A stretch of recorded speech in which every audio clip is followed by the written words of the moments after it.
so we had to relocate. It's a great weather, so we're outside right now. I'm gonna have him finish his story here. We pretty much left off on how you just started taking real estate serious. This is the one thing you took really serious. Yeah. So I was just saying, like, when I started taking it really seriously Yeah. and I dive in like head first, then they started, seeing, okay, he's serious, he's no longer partying, he's always watching podcasts, real estate, blah, blah, blah. So, but how did I get my first deal? So my goal was, let me go get my first wholesale deal and prove that the concept is real. Because to me, I'm still hearing this through podcasts, Yeah. YouTube, whatever, right? So I was doing this thing driving for dollars. That's all I was doing. And what I decided to do is, because I'm driving Lyft and I'm always taking on people in my car, I decided, you know what, if somebody jump in my car, and this, I learned this through a book. I forgot what book I was reading, and I learned about the 3 feet rule. And it talks about, if somebody is 3 feet away from you, do not let that person go away without knowing what you're into and what you do for a living, I heard of because it might be a potential, lead, it might be a potential referral, it might be a client, it might be a potential client, whatever. So that's how you build your network. So I decided, you know what, perfect for my lifting Uber, because when people jump in, I'm picking up people from all walks of life, right? Sometimes I pick attorneys, sometimes I pick somebody that works at Chick-fil-A, it doesn't matter, right? But at the end of the day, we can have a conversation. When they jump into this back seat, head into, usually you can just spark a conversation. Right. And I learned really throughout my journey that you want to go to people with value first, because that's what people care about. Like, mainly they care about themselves first. So it's like, I decided, okay, I'm going to start by asking people about their day, where they're heading, spark a conversation, care about them first. And then I'm going to slide a real estate conversation in there, right? The goal for me was, because I was told to drive for dollars, I wanted also to ask, because you never know. Let's say I'm taking you on my Uber and Lyft, and we're driving, I'm taking you somewhere, right? Well, if you live in this neighborhood, you know the neighborhood, you've been driving in the neighborhood, so you surely at some point saw a vacant property. So my goal was to see if I can get a referral, right, on top of the properties that I'm driving. So every time you get in my car, I say, hey, and then they ask me my journey, and I'm like, I just quit my 9 to 5. Now I'm doing Uber and Lyft and doing real estate. And I was smart enough to where when I go to like appointments at properties, I always take videos of myself and stuff walking properties, Yeah. so I could show them literally in the car. Right. And by the time they leave the car, is always like, interesting. Like, I'm not that regular Uber driver that you just, you know what I mean? Yeah. And so that's how I got my first deal. I picked up somebody at BWI airport. He works for, I guess, the people that carry the luggages for the planes and stuff. Right. And so he hopped on my car, and I was driving him like 15 minutes away, literally 15 minutes away. And I asked him the question, right? Right. I said, hey, with the conversation we were having, he explained to me his journey, everything, and I did the same. And then, oh, that's interesting. So what type of real estate, blah, blah, blah. I was like, literally, I'm just looking for properties to renovate, put it back on the market, blah, blah, blah. And I was like, hey, by the way, just so you know, soon I was about to drop him off, and he was about to leave my car. This was my line to every single person that get in my car that I was willing to respond to them. I always tell them, hey, do you know anybody in this area looking to sell a house?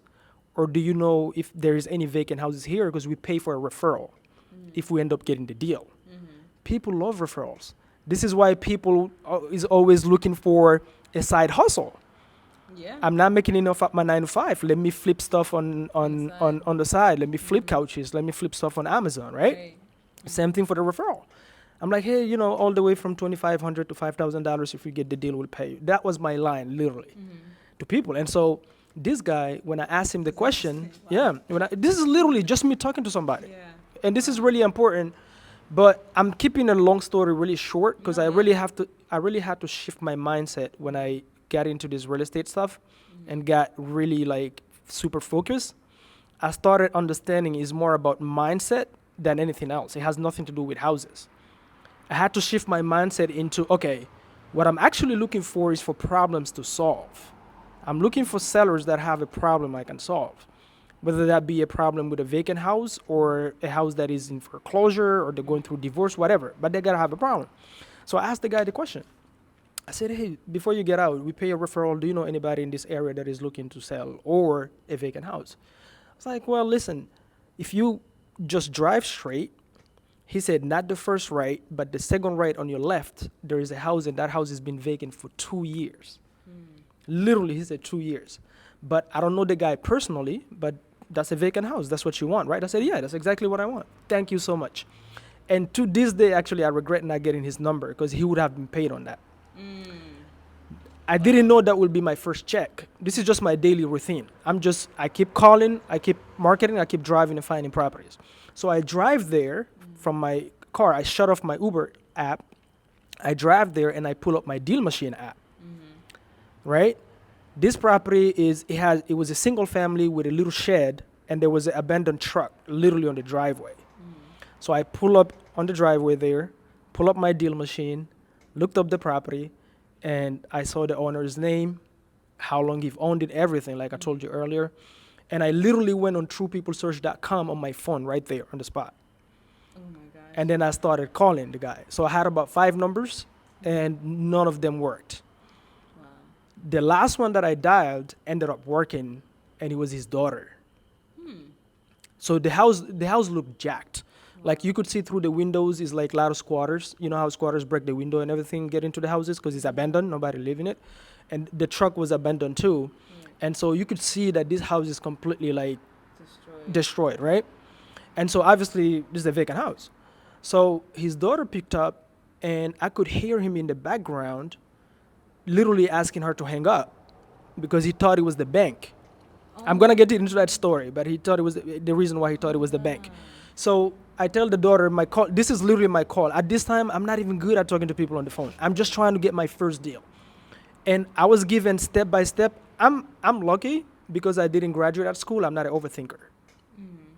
I take action first, then I figure the mechanics. I don't need a website. I don't need a business card. Just tell me what to do. Just if you tell me to sit and call 40 people, I'm not going to ask you what to say.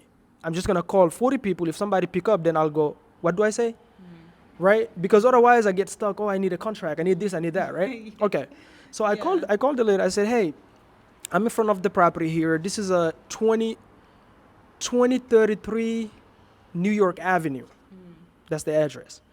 And I said, listen, I'm in front of the property here, but it seems like you guys own it. Now, this is a girl. Obviously, I was looking for a guy, right? I was just trying to see if you guys are interested in selling. I learned this line by listening to podcasts, by the way, real estate podcasts. And she was like, that's my dad's house. But he's here, let me pass him. And I could hear him say, no, hang up. Because he thought it was the bank. Then I said, no, please tell your dad it's not the bank. We're really interested in buying the house. That's the only reason why I'm calling if he's interested in selling. And then he was like, oh, okay, give it to me. So he picked up the phone and he was like, hey, I don't own that house anymore. I said, what? Who owns it? I said, yes, you do own it, because that deal machine app that I'm telling you, there's so many apps out here nowadays. By the way, guys, don't overthink it. There's so many apps. There's deal machine, there's PropStream, there is batch leads. It's all depend on your preference. They all do the same thing. Don't overthink the apps. This is where people get stuck.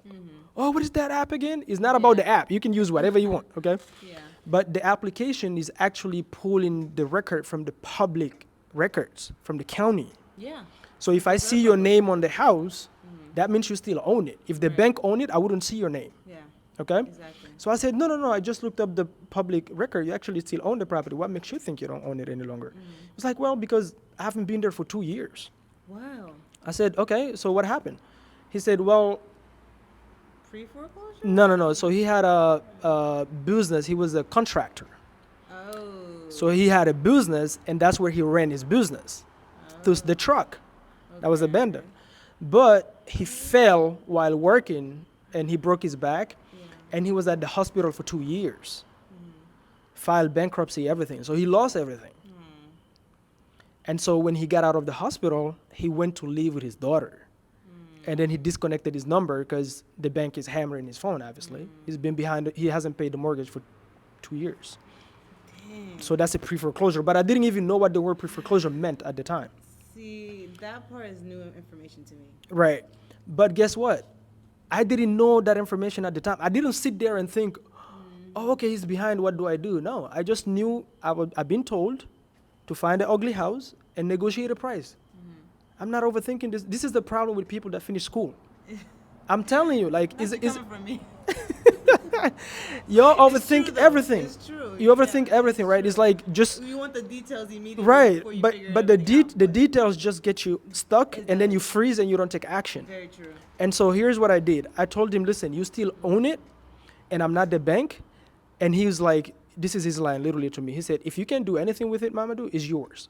But I don't think you can do anything. I think the bank took it over. I said, no, because your name's still on the public record. I said, so if I can figure it out, you are okay selling it? He said, yeah. I said, listen, I will call, his name is John. I said, John, I'll call you back. Let me go. At this time, guys, I didn't know what the contract looked like. I didn't know what a title company is. Oh my How do you gosh. open escrow? When I say nothing, getting I swear to goosebumps. God, I didn't know nothing. Here's what I did. I went on Facebook, and I went Baltimore Wholesalers Facebook. Literally, this Facebook, I don't care where you live in the U.S. Every state, county have a wholesalers Facebook. Yeah, yeah. It Okay? does. You just join and you start Yeah, networking. it's true. I literally went there and made a post. I made a post. I said, guy, I have a motivated seller. I need help like now. I said, I have a motivated seller. I need help like right now. Because I don't know what the next step is. What do I do now? So somebody This reached is a out. big step too. Big step. Now, an overthinker would have said, number one, here's the thing. Taking you back, when I found the property, an overthinker would have taken the address, drove home, put on their favorite T-shirt, right? Take a cup of coffee, and then sit down before the call. I called on the spot in my Yeah, car. There's no overthinking this. Yeah. I'm getting the number. I'm calling right now. I'm not waiting, right? Because I don't know where the next opportunity is. So a guy named Brandon reached out to me. We actually closed this deal together. He reached out because he was one step ahead of me. And so when I explained to him the situation, he was like, oh, that's a pre-foreclosure, blah, blah, blah. I was like, okay, great, but what do we do? This is I need to know. I don't care if it's a whatever. I don't care. Yeah. So he was like, yeah, just call him back and say we can negotiate with the bank. If he's okay with it, he's just going to need to sign some paperwork, and we can talk to the bank directly. Wow. We ended up negotiating that property, put it on the contract for $68,000, and guess how much I sold the contract for? Literally on I think we listed it on Facebook. Yeah, we listed it on Facebook and on Zillow as well. Guess how much I sold it? I don't know. As is, with all the pee inside, all the alcohol, all As the need. is? As it, Oh how do fix and flipper buy houses? exactly. They buy it as oh is. my God, this all You don't makes even so have much you don't sense. even have to clean the piss. Oh my God. They buy it the way. What are they looking at? They're just looking at, okay, I'm buying it for this price. If I put this amount to renovate it, Wow. I can make this profit in the back end. That's what they're looking at. This is They don't genius. care. You're just selling it as is. And the beauty about wholesaling is that fix and flippers most of them doesn't know how to wholesale. They don't know the way I found the deal. They have no clue how to do that because they don't know how to market. They're too busy going to hard money lenders and managing general contractors. They don't have time for this. This is why wholesalers make a lot of money, because you're the one who find the deals for the that's fix an and flippers. important part, you know? Like, Why is Amazon a $1 billion company? Maybe trillion now, I don't know. They're in the middle. They're just a they're middle middlemen. person, right? They don't own a store. I mean, now they do, but like when they in first started, general, yeah. they don't own the store. They don't own the products. They're just a middle person connecting the two and making a fee. That's what wholesaling is. Oh my gosh, this is just amazing. Like my mind is blown. It's just like our mind is blown. But Whoa. but guess how much we sold that contract? Let's say 100,000. Is that too low? Hell no. We sold it for $159,000. Wait. Yeah, we locked it up for Wait, this is 68. your first one that you're talking This is my about. first. Yeah, Your first? this is my first. Oh my God. We locked it up for $68,000, and we sold it as is. The contract. Remember, guys, I said when you wholesale, you're selling the contract. Wow. So I didn't fix anything. cool. I didn't clean anything. I only walked the property, took pictures, sent the pictures the way they are to the guy. He's a fix and flipper from DC. He literally drove from DC and came to see the property. He was like, I buy it. So you found this Fix and Flipper. Did you already mention that part?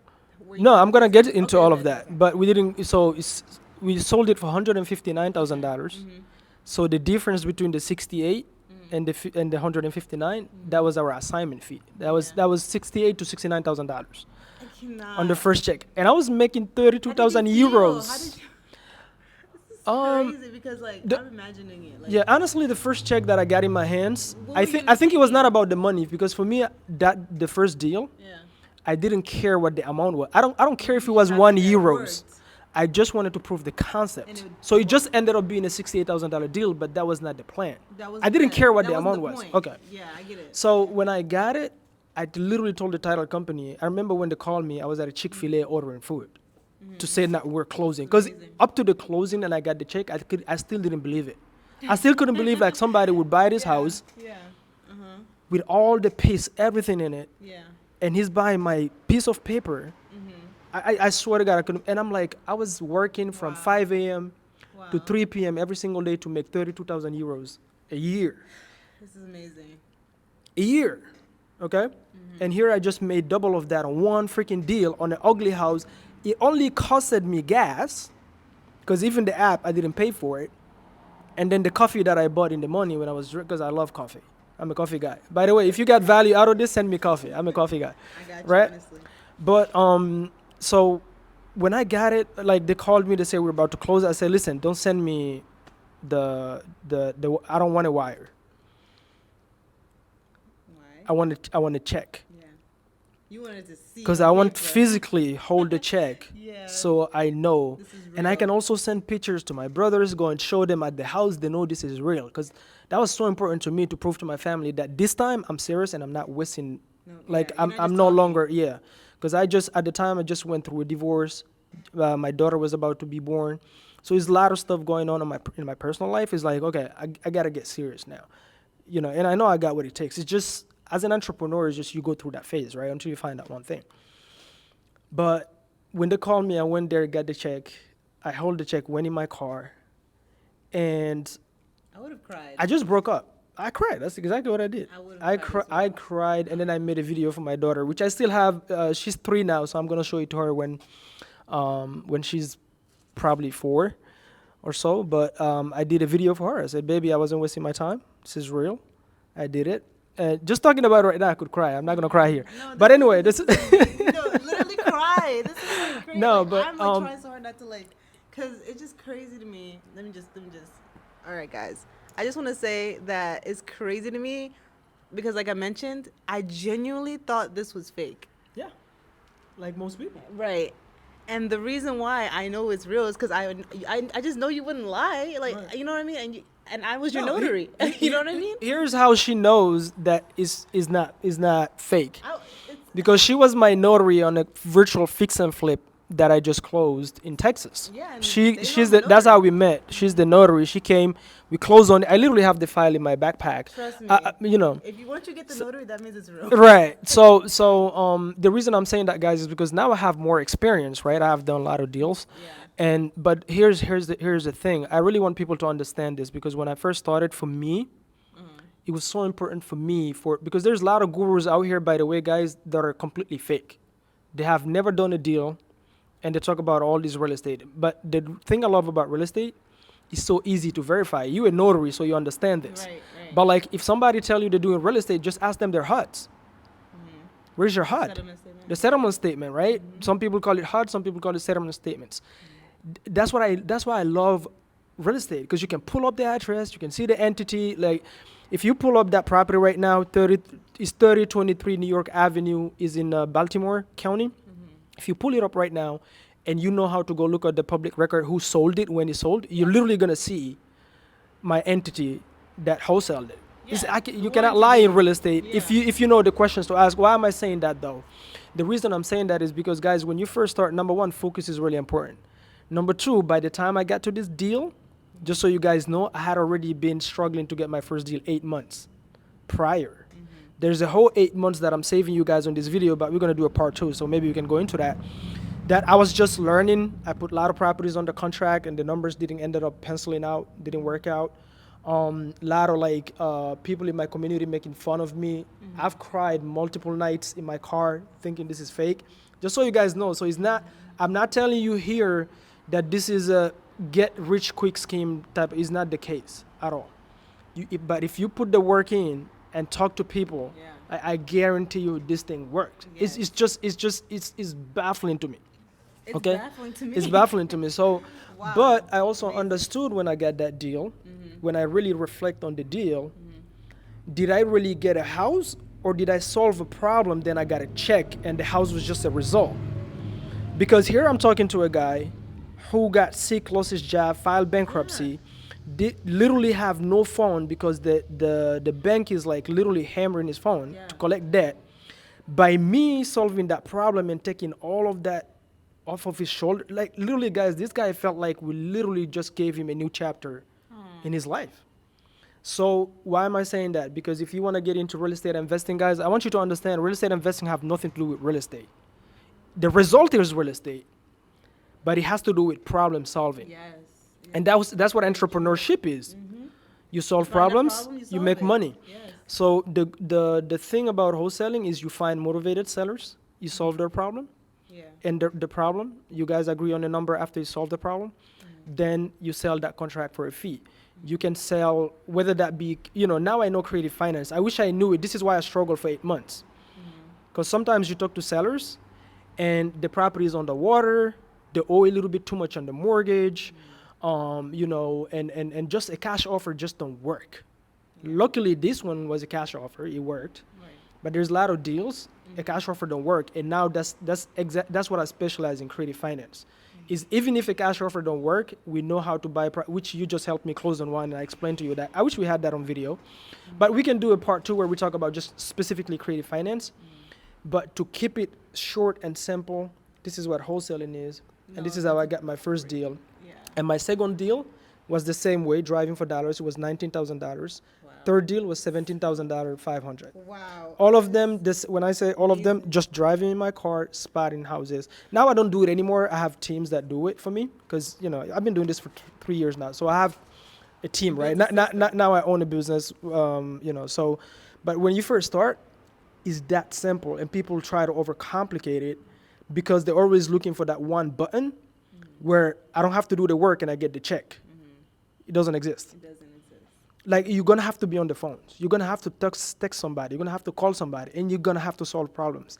And I promise you, this is the difference between the network that I'm part of and a lot of folks out here is like, if you really truly don't care about people, don't even get into this business. Because you genuinely have to care about solving people's problems, which I personally do. Genuinely care about. That's what I learned. Like, it was all mindset, not real estate. Because back then, I didn't even know what a granite countertop is. Yeah. You take these things for granted because you live in a house all the time, It's right? true, yeah. We all. But when I started making my calls, I realized I don't know nothing about a house. Yeah. I don't know what to ask. It's true. And so I had to learn all of those things. I had to get a script. We can get into all of that if you want, how you talk to people. We can do maybe 2 or 3 because it's a long conversation. But the bottom line, if you wanted to start today, me, if I have to go back day 0 Yes. and I'm starting today, literally pick. If you're in a market where it's a super small town, you probably don't want to do in that town because there's not a lot of activity. But if you're in areas where there's a lot of activity, like here, where are we here? Holly Springs. Holly Springs. This is probably Raleigh, pretty much. Raleigh, right? Okay, Raleigh is a lot of single families and stuff, right? So here, for example, you could find there is a way you can find literally the neighborhood where people fix and flip the most, literally online through it takes like 10 minutes. You find that out. Now you know which zip codes to drive in. You just go drive in these zip codes and find houses. Or literally you can go, there's applications, there's PropStream, Batch, whatever. You can go pay a $99 per month and pull a list of 10,000 people, 1,000 people, whatever, and then do what is called skip tracing. Skip tracing is getting the numbers. And you literally just call these people and say, hey, are you interested in selling? It's that simple. Like, you can be in your couch. You came to me for the notary. Where was I working? In my kitchen. Yeah.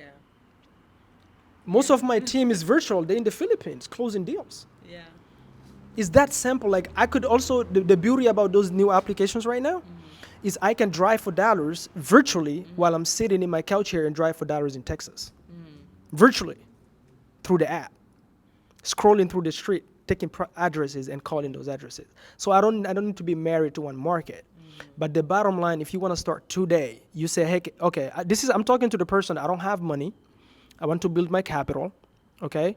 Because it's one or two things. You cannot be broke and not have time.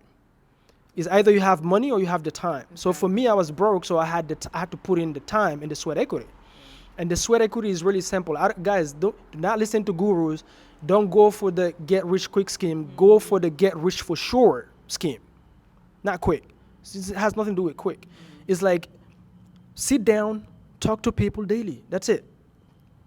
It's really that simple. Now, how you talk to people can be different depending on your preference. Me personally, I would talk to anybody on the phone. I don't care. My goal when I first started was to learn how to keep somebody on the phone for 5 minutes. Because I don't know nothing about the property, so I was learning how to ask the right questions. What is the big ticket items I need to be aware of? Then I started understanding, okay, the roof is a big ticket item.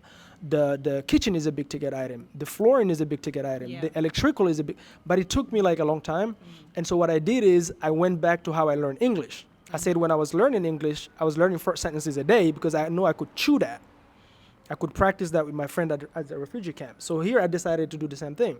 Let me find a simple script to learn how to ask the right questions, and let me work on learning how just to keep somebody 5 minutes on the phone, right? Right. But if you're already good on the phone, maybe you're a realtor or whatever. By the way, even if you're a realtor, you can, man. One of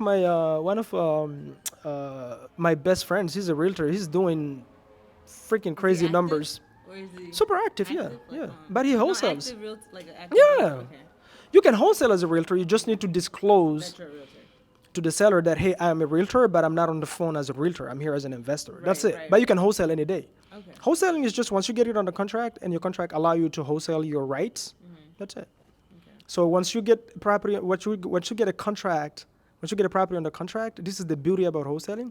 That contract now becomes an asset. That piece of paper, Exactly. you literally have equity interest on the property. Yeah.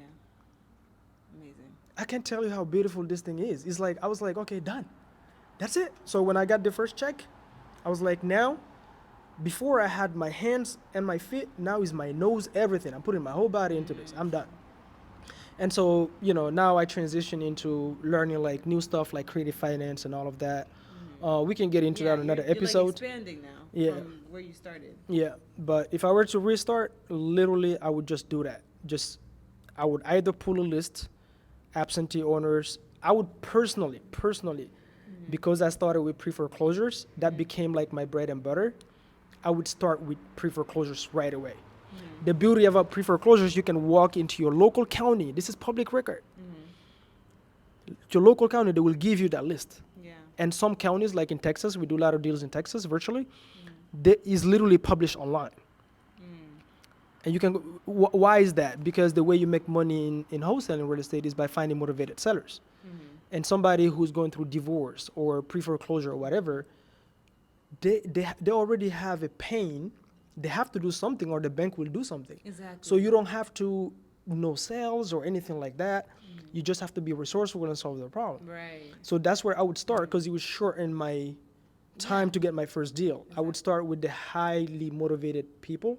That's usually pre-foreclosures, divorce lists, tax liens, code violation lists. This is all public data that you can get. But you can also, I wouldn't get those data from like the data aggregators, meaning the applications online, Right. like the prep streams, the batch and stuff, because their data is trash when it comes to those specific niche lists. Okay. I would get it directly from the county because that's where it's the freshest data you can ever get. That's where people file. If I'm foreclosing on somebody, which I am right now, I'm foreclosing on one of my tenant buyers right now. I have to go to the county and file it, right? Right. So if you want to get the data, just go to the county. They will give it to you. So it's that simple, like to keep it. Yeah. I hope it wasn't long-winded. No. This is the best information. You don't understand how, like, my mind is so blown right now. And, like, as I mentioned, guys, if this is going to be on my YouTube channel. So, and then I'm going to put on yours the rest. If you guys want to follow him, you want to say your YouTube? So my YouTube is Mamadou Diallo. So Mamadou, D as in David, O-U. And then last name Diallo, D as in David, I-A-L-L-O. And I'm super active on Instagram as well. So Instagram is Real Estate Diallo, like my last name, Real Estate Diallo. Anyway, you're going to put it in the description, so I'm assuming. So yeah, you guys follow me, tap in. We teach this stuff as well. But the bottom line is, if you want to start this, just start taking action. Stop overthinking it. You don't need a contract. You don't need to know sales, nothing. All you need is, can you talk to a minimum of 30 to 40 people a day? And if you can't, if you don't have the time because you have a 9 to 5 or whatever, just hire a virtual assistant. Yeah, which They'll is affordable, we learned today. Super affordable. Well, I thought it was super Just go to expensive. CallStar. and literally hire.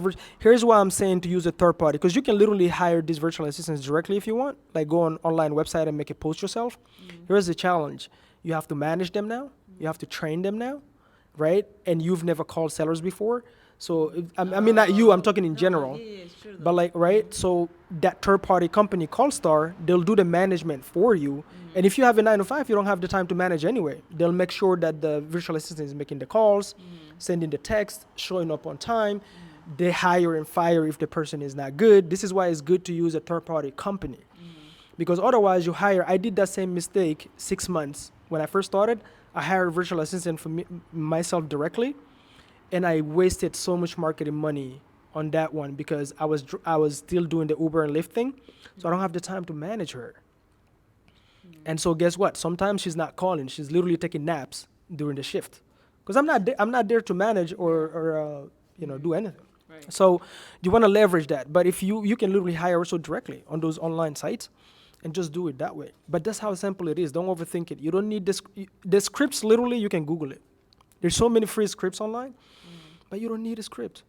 Just call people, ask them if they're interested in selling. So on the second episode, we can talk about everything else because I can talk about this like 24 hours. Yeah. There's so many information. The reason people freeze is not because of the lack of information, it's the overload of information. I'm telling you guys, you need less YouTube, less Zooms, less content, and you need more action.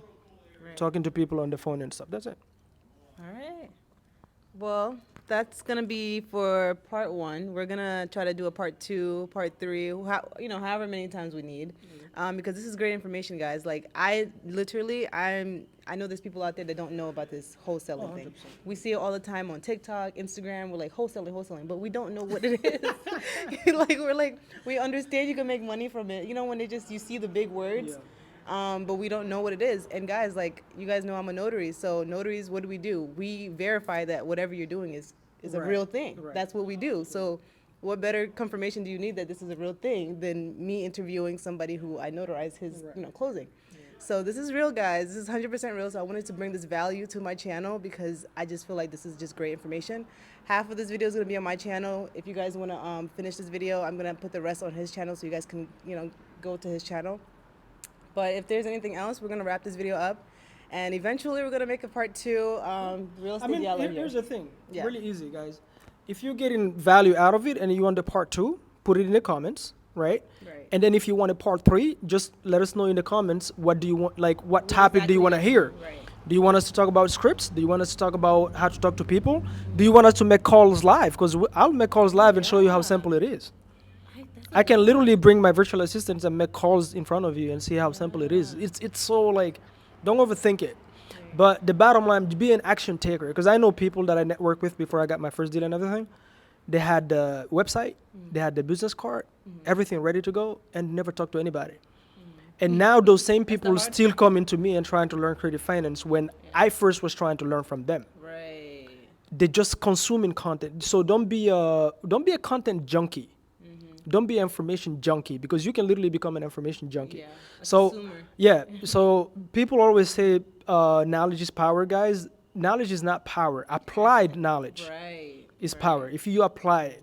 And I'm really sorry for the people that finish school, but you guys overthink too much. And this is what I tell my brothers all the time. It's true, though. Yeah, so like, don't overthink this stuff, right? So and also you cannot have nothing and be a complainer. You can't. And not like he's either or. Yeah. So it's either you have the money, because we can do another episode and talk about a specific avatar who have a 9 to 5, high earner, trying to do real estate, because that one, his route should be completely different. But if you broke and you don't have the time, those two, I'm gonna leave it at Pick a struggle. Is what he pick a said. struggle, okay? Yeah, okay. So that's pretty much all we got for this video, guys. I hope you guys enjoyed it. I hope it brought some value to you guys. I'm going to try to make more series like this, and I appreciate you for coming to my channel. So yeah, that's pretty much all we got, guys. If there's anything else you guys want us to talk about, if there's any other topics you want me to bring to my channel, let me know. Like, subscribe, and that's pretty much it. Boom, boom, All right. boom.